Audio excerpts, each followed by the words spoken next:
Hi dear students, I think I don't need to tell about the writer of the story, as I've already told you in the class. Today, just take a book, open the story and listen, okay? All About a Dog, written by A.G. Gardiner. I was traveling in a bus. It was a bitterly cold night, and even at the far end of the bus, the east wind cut like a knife. The bus stopped, and two women and a man got in together and filled the vacant places. The younger woman carried a little Pekingese dog. The conductor came in and took their fares. Then his eyes rested on the beady-eyed dog. I saw trouble coming up. This was the opportunity for which the conductor had been waiting, and he intended to make the most of it. I had marked him as the type who had a general vague grievance about everything. He seemed to have a particular grievance against passengers who came and sat in his bus while he shivered at the door. "You must take that dog out," he said. "I shall certainly do nothing of the kind. You can take my name and address," said the woman. She had evidently expected the challenge and knew the reply. "You must take the dog out. That's my order. I won't go on the top of the bus in such weather. It would kill me," said the woman. "Certainly not," said her lady companion. "You have got a cough as it is." "It's nonsense," said her male companion. The conductor pulled the bell and the bus stopped.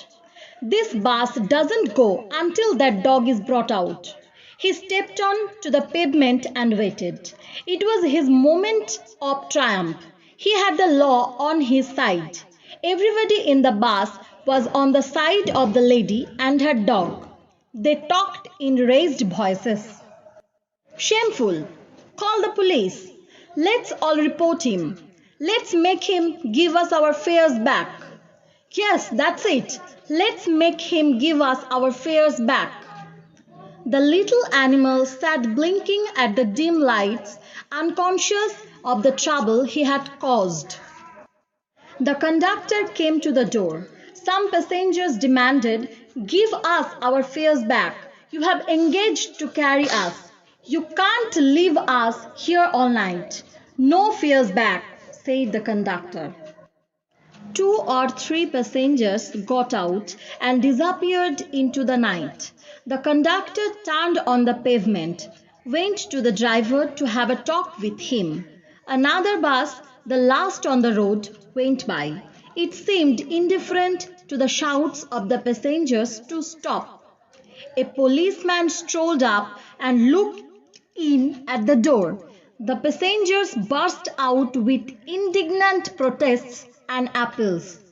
"Well, he's got his rules, you know," he said genially. Then he went away to stand a few yards down the street. There he was joined by two more constables. Still the little dog blinked at the lights, and the conductor walked to and fro like a captain in the hour of victory. A woman passenger's voice rose above the gale, threatening the bus conductor. But he was cold as the night and hard as the pavement. She expressed her anger to the three policemen who stood up the street watching the drama.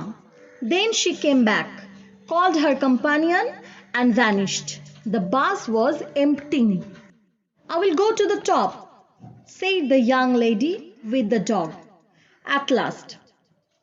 "You will have pneumonia," the man said. When she had disappeared up the stairs, the conductor came back and pulled the bell. The bus went on. He stood triumphant while his conduct was criticized in his face by the passengers. Then the bus developed engine trouble and the conductor went to the help of the driver. It was a long job. Meanwhile, the lady with the dog stole down the stairs, and re entered the bus. When the engine was put right, the conductor came back and pulled the bell. Then his eyes fell on the dog, and his hand went to the bell rope again. The driver looked round, the conductor pointed to the dog, and the bus stopped. The whole struggle began all over once again. The conductor walked on the pavement. The little dog blinked at the lights. The lady again declared that she would not go to the top, and finally went. The bus was soon empty, and I was the last passenger left behind. "I've got my rules," the conductor said to me. He had won his victory, but felt that he would like to justify himself to somebody. "Rules," I said, "are necessary things. Some are hard and fast rules, like the rule of the road, which cannot be broken without danger to life and limb.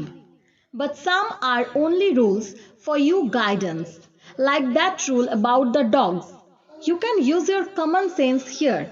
They are meant to be observed in the spirit, not in the letter, for the comfort of the passengers. You have kept the rule but broken its spirit. You should mind your rules with a little good will and good temper." He took it very well, and when I got off the bus, he said, "Good night, fight." Amiably. Hope you enjoy the story. Now read it again with your own ability. Consult a dictionary for uncommon words. Okay, bye. Have fun with study. Oh, don't forget to subscribe my channel if you find it worthy. Thank you.